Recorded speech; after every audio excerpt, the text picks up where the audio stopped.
دنیا میں سیاہ فاموں کے حقوق کے لیے اٹھنے والے لیڈروں میں سب سے اہم نام نیلسن منڈیلا کا لیا جاتا ہے۔ نیلسن منڈیلا جنہوں نے 27 سال قید میں رہتے ہوئے بھی ساؤتھ افریقہ کی ہسٹری چینج کر دی، انہیں امن کا نوبل پرائز بھی دیا گیا۔ یہ سب نیلسن منڈیلا نے کیسے کیا اور کیوں کیا، جانتے ہیں اس ویڈیو میں۔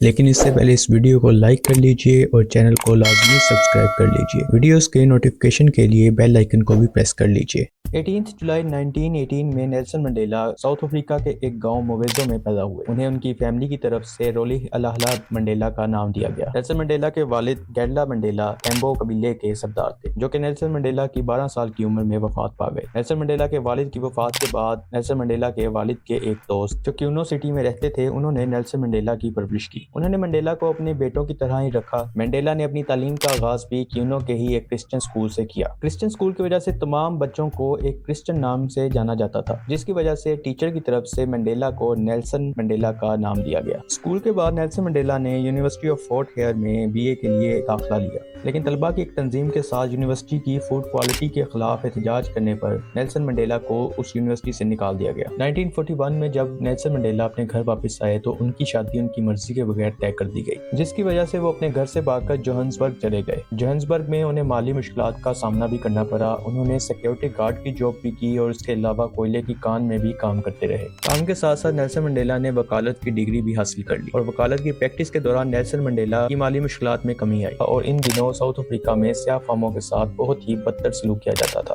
ساؤتھ افریقہ میں 91% سیاہ فام ہونے کے باوجود صرف 9% گورے ساؤتھ افریقہ پر حکومت کر رہے تھے، جس کی وجہ یہ تھی کہ برطانیہ جیسی سپر پاور کی ان کو حمایت حاصل تھی۔ سیاہ فاموں سے نفرت اتنی زیادہ کی جاتی تھی کہ ان کے ہاسپٹلز، ان کے گھر، ان کے اسکول سفید فاموں سے علیحدہ تھے، اور اس کے ساتھ ساتھ سیاہ فاموں کو اپنے ساتھ ٹرین کا سفر کرنے کے لیے ID کارڈ کی ضرورت ہوتی تھی، اور انہیں ایک شہر سے دوسرے شہر کا سفر کرنے کے لیے خصوصی اجازت نامے کی ضرورت ہوتی تھی۔ 1943 میں نیلسن منڈیلا بس کا سفر کیا کرتے تھے۔ ان دنوں بسز کے کرائے بڑھا دیے گئے۔ سیاہ فام لوگوں نے کرائے بڑھانے کے خلاف احتجاج کیا، جس میں نیلسن منڈیلا نے بھی حصہ لیا۔ یہ احتجاج اتنا شدید ہوا کہ ساؤتھ افریقہ کی حکومت کو مجبوراً کرائے دوبارہ سے کم کرنے پڑے۔ اس احتجاج کے بعد نیلسن منڈیلا نے سیاہ فام لوگوں کو ان کے حقوق دلانے کا فیصلہ کر لیا۔ انہوں نے ANC پارٹی کو جوائن کر لیا، جو کہ سیاہ فام لوگوں کے حقوق کے لیے آواز بلند کرتی تھی۔ چند ہی عرصے میں نیلسن منڈیلا ANC پارٹی کے صدر منتخب ہو گئے۔ 1948 میں ساؤتھ افریقہ میں عام الیکشنز کروانے کا اعلان کیا گیا۔ منڈیلا نے بھی اس سال الیکشنز لڑنے کا فیصلہ کیا، لیکن اس سال گورنمنٹ نے صرف 2 پارٹیز کو الیکشنز لڑنے کی اجازت دی۔ ایک تھی یونائٹڈ پارٹی اور ایک تھی نیشنل پارٹی۔ یہ دونوں پارٹیز ہی سفید فام لوگوں کی تھیں۔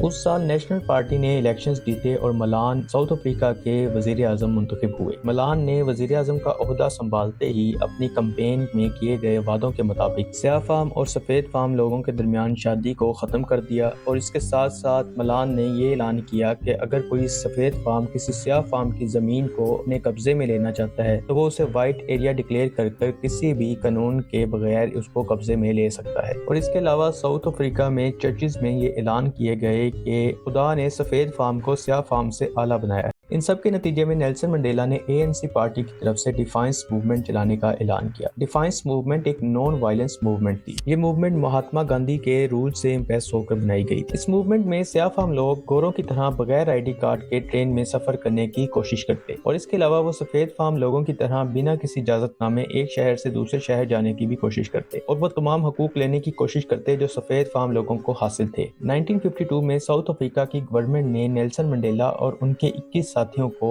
اس موومنٹ کو چلانے کے الزام میں گرفتار کر لیا۔ منڈیلا کو پہلے 9 ماہ کی قید سنائی گئی، لیکن اس کے بعد اس کا دورانیہ 2 سال کر دیا گیا۔ 2 سال قید کے باوجود نیلسن منڈیلا نے اس کمپین کو جاری رکھا، اور اسی وجہ سے 5 نومبر 1956 کو نیلسن منڈیلا کو دوبارہ سے اریسٹ کر لیا گیا، اور اس دفعہ ان کے ساتھ 150 لوگوں کو گرفتار کیا گیا، اور ٹرائل کے دوران نیلسن منڈیلا اور ان کے ساتھیوں کو بے لباس کر کے شدید سردی میں 1 گھنٹے تک ٹھٹھرنے کے لیے بٹھا دیا جاتا، اور انہیں پیشی کے لیے کورٹ میں 6 فٹ کے پنجرے میں قید کر کے لایا جاتا۔ لیکن ان سب رویوں کے بعد وکلا کے احتجاج پر انہیں 4 دن کے بعد رہا کر دیا گیا۔ رہائی کے چند ہی دنوں کے بعد سیاہ فام لوگوں کے احتجاج کے دوران ساؤتھ افریقہ کی پولیس نے سیاہ فام لوگوں پر حملہ کیا، اور اس کے نتیجے میں 56 سیاہ فام افراد ہلاک ہو گئے۔ اس پر احتجاج کرنے پر نیلسن منڈیلا کو ایک دفعہ پھر سے گرفتار کر لیا گیا، اور اس دفعہ ان کی ANC پارٹی پر بھی بین لگا دیا گیا۔ اس دفعہ ٹرائل 5 سال تک چلتے رہے۔ 5 سال بعد ججز پر حکومت کا پریشر ہونے کے باوجود حیران کن طور پر ججز نے نیلسن منڈیلا کو رہا کر دیا۔ استعفیٰ رہا ہونے کے بعد نیلسن منڈیلا یہ بات سمجھ گئے تھے کہ اس حکومت کے خلاف ہتھیار اٹھائے بغیر اپنے حقوق لینے کا اور کوئی طریقہ نہیں۔ منڈیلا نے حکومت گرانے کے لیے امکوٹو وی سیزوے تحریک چلائی جس کی شارٹ فارم MK ہے۔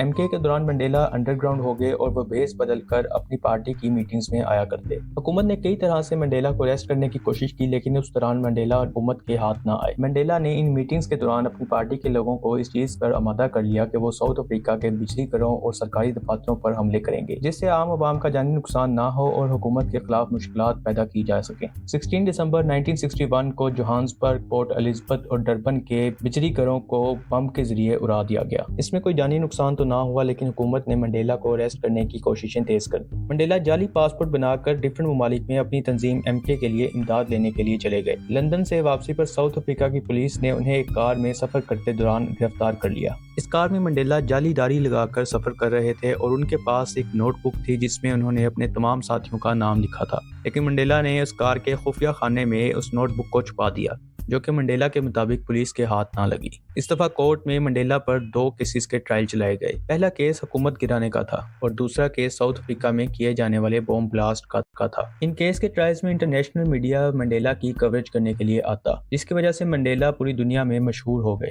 حکومت گرانے کے کیس میں انہیں 5 سال کی سزا سنائی گئی اور بمباری کے کیس میں یہ امید کی جا رہی تھی کہ نیلسن منڈیلا کو پھانسی کی سزا سنا دی جائے گی، لیکن حیران کن طور پر نیلسن منڈیلا کو عمر قید کی سزا دی گئی۔ پھانسی تو نہ دی گئی لیکن انہیں جیل میں 2 دفعہ قتل کرنے کے پلان بنائے گئے۔ پہلی دفعہ جیل میں ایک جعلی پریزنر جو کہ ساؤتھ افریقہ کی پولیس کا ایجنٹ تھا، اس نے منڈیلا کو بھاگنے کا ایک پورا پلان دیا۔ ساؤتھ افریقہ پولیس کا یہ پلان تھا منڈیلا جب جیل سے بھاگنے کی کوشش کریں گے تو انہیں گولی مار دی جائے گی، لیکن ایسا نہ ہو سکا۔ اگلی دفعہ منڈیلا اور ان کے ساتھیوں کو بیماری کی باعث ہاسپٹل میں لے جایا گیا اور وہاں کمرے میں منڈیلا اور ان کے ساتھیوں کو اکیلا چھوڑ دیا گیا اور ان کے ہاتھ سے کڑی بھی اتار دی گئی تاکہ وہ موقع دیکھ کر بھاگنے کی کوشش کریں اور انہیں گولی مار دی جائے، لیکن منڈیلا کے مطابق ان کے ساتھی اس پلان کو سمجھ گئے اور انہوں نے بھاگنے کی کوشش نہ کی۔ جیل میں منڈیلا سے بھی دوسرے سیاہ فام قیدیوں کی جیسا ہی سلوک کیا جاتا، ان سے بھی جسمانی مشقت کروائی جاتی۔ جیل میں رہتے ہوئے نیلسن منڈیلا کی والدہ کی بھی ڈیتھ ہوئی اور اس کے علاوہ ان کے جوان بیٹے کی روڈ ایکسیڈنٹ میں ڈیتھ ہوئی، لیکن انہیں فنرل پر بھی جانے کی اجازت نہ دی گئی۔ کافی عرصے تک منڈیلا کو جیل میں صرف دال اور روٹی ہی کھانے کو دی جاتی، لیکن 1982 میں حکومت پر دنیا کا پریشر بڑھنے کی وجہ سے جیل میں کچھ سختی کم کی گئی۔ ہیومن رائٹس کے پریشر کی وجہ سے بعد میں منڈیلا کو روبن آئیلینڈ کی جیل میں منتقل کر دیا گیا۔ وہاں پر منڈیلا کو پہلی دفعہ دال روٹی کے علاوہ بھی کچھ کھانے کو دیا گیا۔ جیل میں نمی کی وجہ سے منڈیلا کے پھیپھڑوں میں پانی جمع ہو گیا جو کہ بعد میں آپریشن کے ذریعے نکالا گیا۔ جیل میں رہنے کی وجہ سے نہ صرف منڈیلا کی صحت میں تبدیلی آئی بلکہ ان کی سوچ بھی تبدیل ہو چکی تھی۔ ساؤتھ افریقہ کی گورنمنٹ پر منڈیلا کو جیل سے نکالنے کا پریشر تھا، لیکن وہ منڈیلا کو جیل سے کسی معاہدے کے تحت نکالنا چاہتے تھے، لیکن نیلسن منڈیلا کی پارٹی کسی بھی معاہدے کے حق میں نہ تھی، لیکن منڈیلا حکومت سے معاہدہ کرنے پر تیار تھے، لیکن ایسا نہ ہو سکا۔ آخرکار 1990 میں نیشنل پارٹی کی گورنمنٹ کا تختہ الٹ دیا گیا اور نئی گورنمنٹ آتے ہی نیلسن منڈیلا 11 فروری 1990 کو جیل سے رہا ہو گئے۔ 23 سال کے طویل عرصے کے بعد نیلسن منڈیلا جب جیل سے رہا ہوئے تو عوام کا ایک ہجوم ان کا استقبال کرنے کے لیے جیل کے باہر آیا۔ کیپ ٹاؤن کی سڑکوں پر تل دھرنے کی بھی جگہ نہ تھی۔ منڈیلا نے عوام سے خطاب کرنے کے لیے اپنے ہاتھ میں پکڑے ہوئے کاغذ کو پڑھنے کے لیے اپنی جیب میں چشمہ نکالنے کے لیے ہاتھ ڈالا تو انہیں یاد آیا کہ وہ اپنا چشمہ تو جیل میں ہی بھول گئے، اس لیے انہوں نے اپنی وائف ونی کا چشمہ لے کر اس دن عوام سے خطاب کیا۔